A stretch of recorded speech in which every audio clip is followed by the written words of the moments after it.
generation Iron app on Google Play and the App Store. I was never going to be a men's physique. Didn't have much of an off season. I like his physique better. I'm always very energetic. I will have to put me as one of the greatest. Mr. Olympia was won by the back. Cool. Well, first of all, it's great to meet you. I heard a lot of great things about you. You're definitely the new sensation in bodybuilding. Yeah, that's what they say, right? Oh, everybody's saying it. How does it feel to, it seems like you have a big spotlight on you right now. It's nice. It's very humbling and, just makes me feel like my hard work's finally paying off now. So I feel real good about it. That's great, man. You just got a pro card, right? Yeah, yes, sir. That's great, man. And now you're getting ready for you're doing Chicago, debut in Chicago, pro debut, right? Yes. Interesting. Can you tell me a little bit more about your upbringing, how you got into bodybuilding in the first place? Well, I used to play a lot of sports. Baseball being my main one. So I was always very active into, playing a bunch of sports. My brother was a big lifter. My dad was a big lifter. But then I also had some tragic things happen in my life that kind of steered me away from playing sports and kind of took me down to the whole dungeon type feel where I just wanted to lift weights. No, I was molested as a child. So that incident kind of steered me away from playing sports and wanting to be around people. And I kind of just wanted to be isolated and by myself. And lifting weights was a way for me to take my anger out, my frustration out. And in the process of all that, I got pretty big, throughout high school. And everyone told me I should compete. So after high school, I did my first show.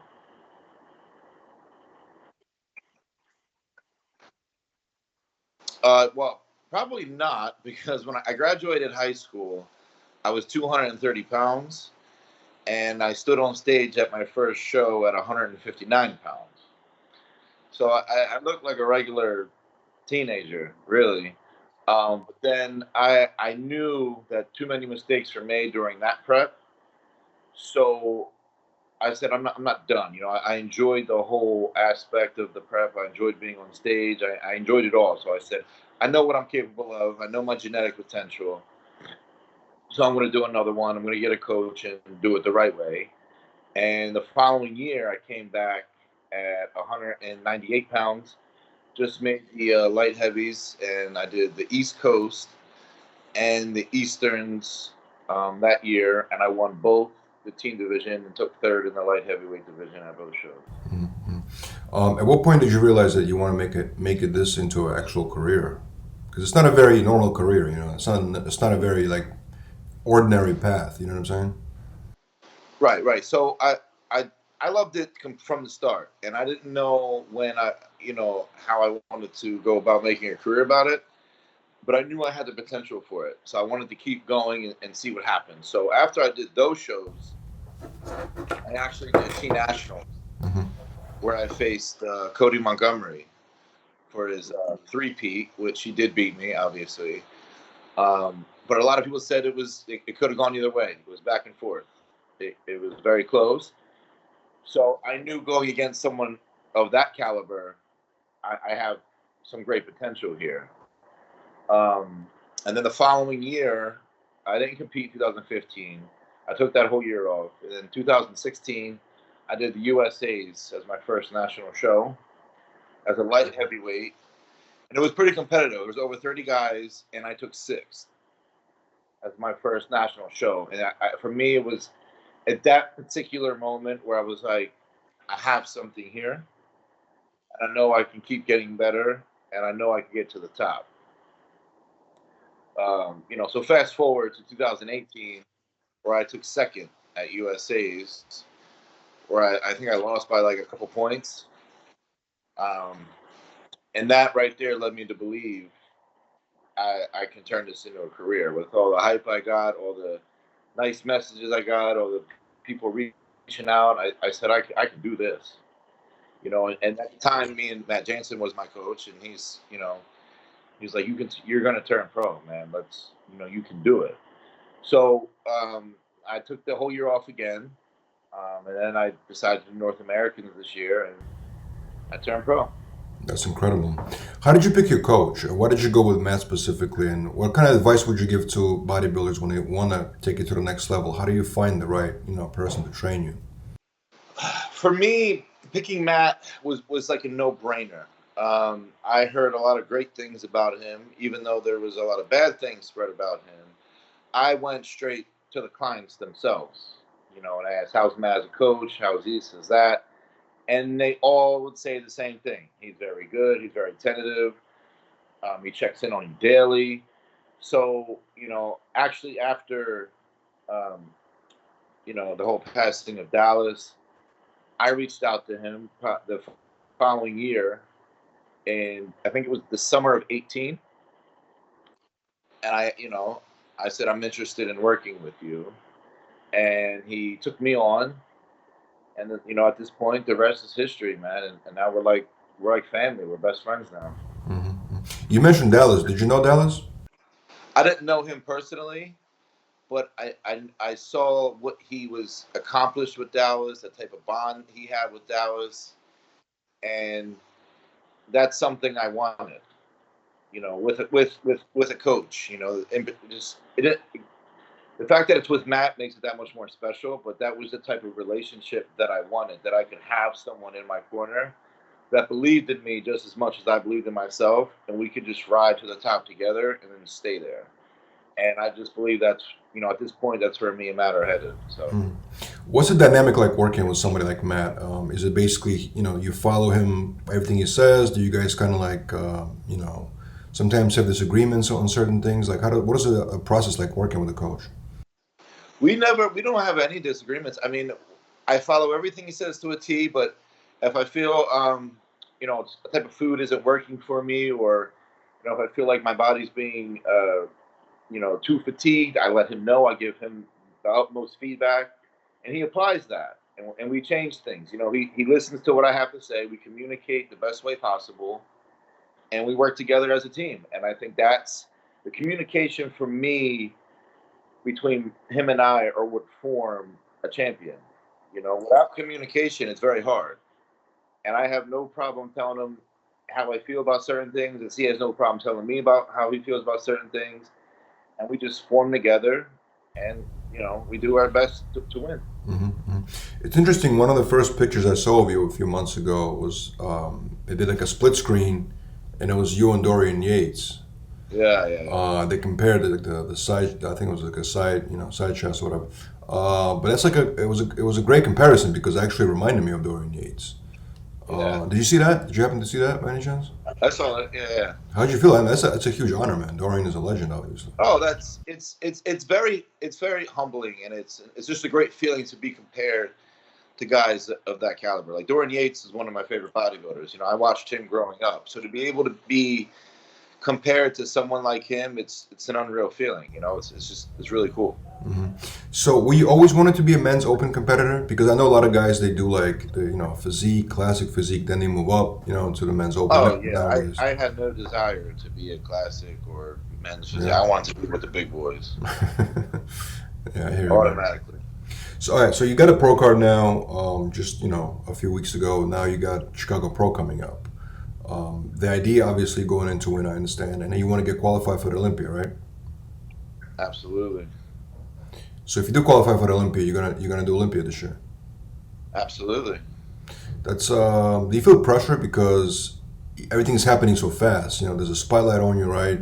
And you gotta kind of perform. You gotta live up to the expectations, but at the same time, you gotta obviously make sure that you're good. You're health wise. Do you feel concerned at all? Everything's moving so fast, and people really expect you to deliver. You know what I'm saying? No, I don't feel pressure. At this point, I feel really good. I block out all the hype. I mean, I love the hype. Don't get me wrong, but I don't let it get to my head. I don't let it bother me. And if something feels off, something feels wrong, I'm going to tell Matt, and I'll be like, listen, I think we should take a break, and pull back. But honestly, I feel great. And until I feel like I get to a point where I'm like, I think it's time that we, pull off the gas pedal a little bit, I don't just keep going. Mm-hmm. How do you feel about Olympia this year? Because definitely a lot of people, obviously, I feel Heath is coming back. There's a lot of, if you do make it over there this year, which most people consider that you will do that, you know what I'm saying? How do you feel about going into that competition? Because you're going to be competing against the best in the world. Oh, I'm excited. I think it's going to be great. You know, if I make it, it'll be, I believe, Dexter Jackson's last Olympia. You got Brandon Curry, you got Phil Heath. I heard something that the guys overseas will be somehow allowed to come over here. You know, you got Hunter Labrada in it. Like, if I was to make that, like, this would be the Olympia I would want to be at. Mm. So you like this a very like competitive, you know? Oh, I do. I don't want, and no show is an easy win. Make no mistake about it. Every competitor is good. We're all pros for a reason. But I don't want, you know, to win a pro show and then it'd be like, oh, well, that was an easy win. I want to win a show where it's like it's competitive. Nick won. He's ready. He's good to go. Mm-hmm, mm-hmm. Actually, you mentioned Hunter. He's like, you two are the new school of bodybuilding. You guys represent the upcoming guys. You know what I'm saying? So interesting to see how both of you will do at the Olympia. Yeah. Yeah, for sure, man. Now, I want to ask you a few questions about your functional training. You know, what is your typical day like? How does your day usually organize? What time do you wake up? You know, do you do cardio first? Like, can you tell the audience a little bit about your day? Yeah. So actually, since I just moved to Florida, normally I get up around 6:45, 7. I drive to the gym. I send Matt either pictures or a video. I do about 30 minutes of cardio right now. I come home, I shower. I have my first meal probably around 9:30, 10. I eat again at 12. I usually train about 1:15 to about 3, maybe a little earlier. Depends off the body part. I eat my post workout meal at the gym, and then I pretty much just relax for the rest of the day. Mm-hmm. How many meals do you do total in a day? 6. 6 meals. How many calories is that? Oh, I have no idea how many calories I take in. Mm-hmm. What is the secret to bulking up but not getting fat at the same time? Because men's open guys sometimes they blow it up a little bit. What is your secret to maintaining shape? For me, it's not complicated. You know, just watch your food intake. You know, a lot of people I feel, especially after a show, they eat way too much. You know, I like to enjoy after the show. I like to enjoy all day Sunday, and then Monday I kind of clean it up a bit, so my weight can get stable. The water gets all stable. And honestly, I probably won't have another cheat probably till the weekend, or sometimes I just don't at all. So I'm just so focused on the next plan. But honestly, like we monitor it. We keep track of weight, but we also we how you look means more. So we'll develop like a base diet, and then each week we either stay with it or we increase a little bit or we may back down a little bit. Like last year after USA's, we got a base diet down, and we just increased little by little. Mm-hmm. I saw a video of you saying that you use a waist trainer during your cardio. Yeah. Does that help? What does it do exactly? I was wondering if it actually works or not. I feel like it does. It keeps your stomach tight. It helps you from extending it out so far. And honestly, like I do, I feel like it has helped my waist tremendously. When I first started wearing one, the Pacific brand that I use, the Paragon waist taper by Santi. And the first time I bought one, I bought a size extra large, and now I'm down. I got a size medium now. Oh, nice. So it works. For sure. I would say so. Yeah. I enjoy your YouTube channel. You build actually, just in general on social media, you build quite a following. Yeah. I've been working real hard at, building my platforms and getting my name out there and stuff. I think it's very smart that you did that, because, a lot of bodybuilders out there, they just focus on bodybuilding and they end up suffering at the end because they can't, maintain that, you know what I'm saying, without getting a job. So that's very smart. You can't do that anymore. This isn't like the old days where you just compete, get a huge contract, and you can just focus on training. I mean, yes, you can still focus on training now. Obviously, that's the main goal, right? But with the social media platforms and all this, you have to put yourself out there.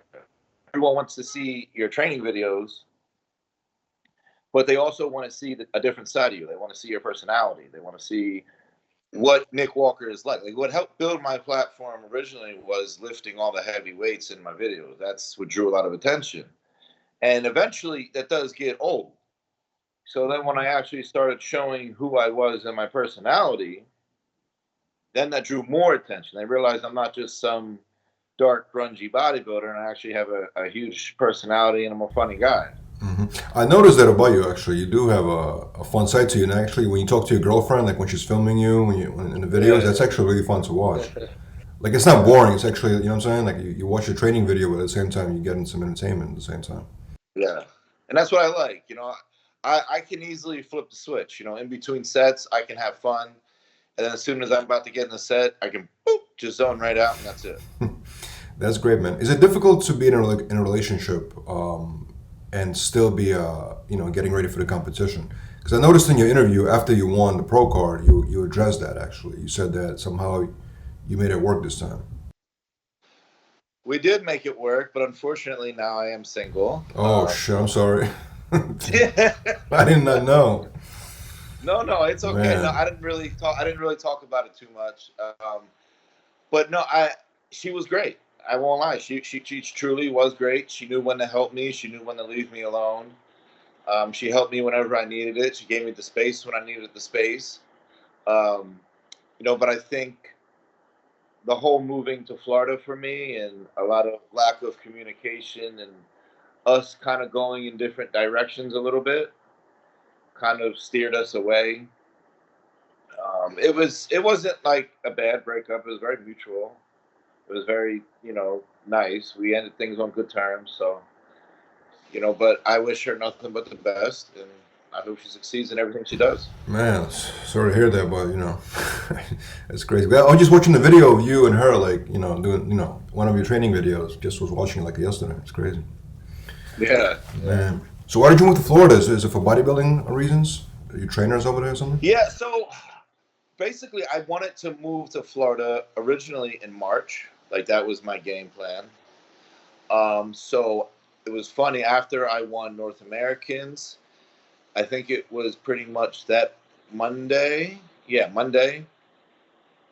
One of the owners of Revive, who I'm sponsored by, his name's Dom. He texted me and he said, "Hey, I want to talk to you about coming to Florida." So I said, "Yeah, me and Matt, we're gonna fly down, next week. We're gonna spend the week there." And then he said, "No, I wanted to talk to you about staying here." So I said, "Oh, okay. Let me call you in 5." And, he developed a very good game plan for me, a very good stable environment for me to be in. Basically a place where I can just completely focus on bodybuilding, and that's it. So basically him and Matt just gave me an opportunity of my dream, and I couldn't say no to it. And I'm very thankful to be here right now. Oh, that's great, man. That's awesome. So a lot of people that are going to watch this are aspiring bodybuilders, right? They want to follow your footsteps in many ways and get a pro card, get into the the sport. What are some advice you want to give to the upcoming guys, specifically that want to be in the men's open division? For one, people think I got it very quickly, right? Which I got big very quickly, which I did, and majority of that's based on genetics. And people have to realize not everyone has those genetics that I have. So for me, to giving good advice is to not rush it. Take your time. This is a marathon, not a sprint. Progression is progression, whether it's you gained a pound of muscle in a year or a pound of muscle in a month. Progression is still progression, which leads to bigger goals down the road. But take your time. Any negativity that you receive, because I've received a shit ton, just block it out. Anyone who tells you can't do something, just ignore it. Because odds are those people are jealous of what you're doing because they couldn't do it, and they want to bring you down with them.